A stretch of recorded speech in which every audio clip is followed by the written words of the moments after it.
প্রেমে যখন পড়ে গিয়েছেন, যখন একটা ছেলে একটা মেয়েকে ভালোবাসে, তখন দেখা গেল সে তাকে গিয়ে প্রপোজ করছে, আমাকে ভালোবাসি, তুমি কি আমাকে ভালোবাসবে, অথবা চলো আমরা দুজন বিয়ে করে ফেলি।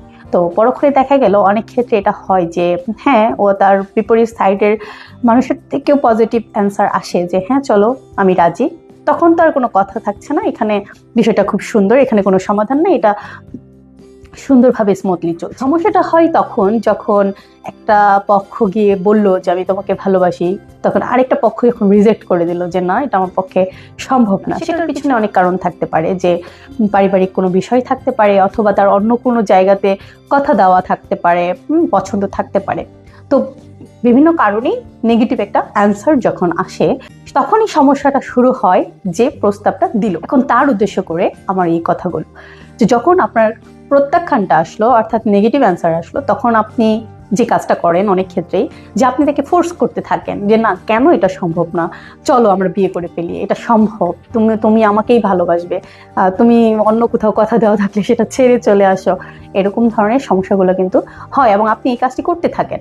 যখন আপনি এই কাজটি করতে থাকেন, তখন আপনি চিন্তা করেন এরকম হয়তো বা যে সে চলে আসুক, আমি তাকে চাই, ব্যাস তাকে এখন আসতেই হবে, সে কেন আসবে না, বা যে সমস্যাই তার থাকুক, সে চাইলেই তো এটা পারে।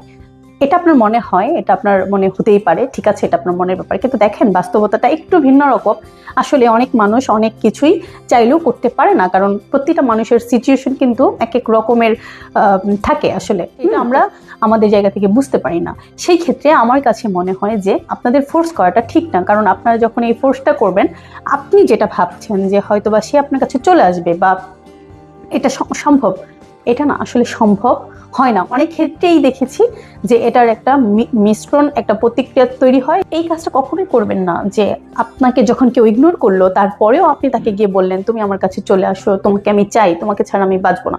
আপনার যতই কষ্ট হোক, আপনার না নিজেকে নিয়ন্ত্রণ করা। যদি নিজেকে নিয়ন্ত্রণ না করতে পারেন, এখানে লসটা কিন্তু আপনার ব্যক্তিত্ব নষ্ট হবে, আপনার আত্মসম্মান বোধ নষ্ট হবে, এবং আপনি যেটা চাচ্ছেন সেই স্বপ্নটাও পূরণ হবে না। আপনার সম্মান রেখে, আপনার ব্যক্তিত্ব রেখে আপনার কথা বলা উচিত। সবাইকে আসসালামু আলাইকুম। আজকে ভিডিওটা এখানেই শেষ করছি।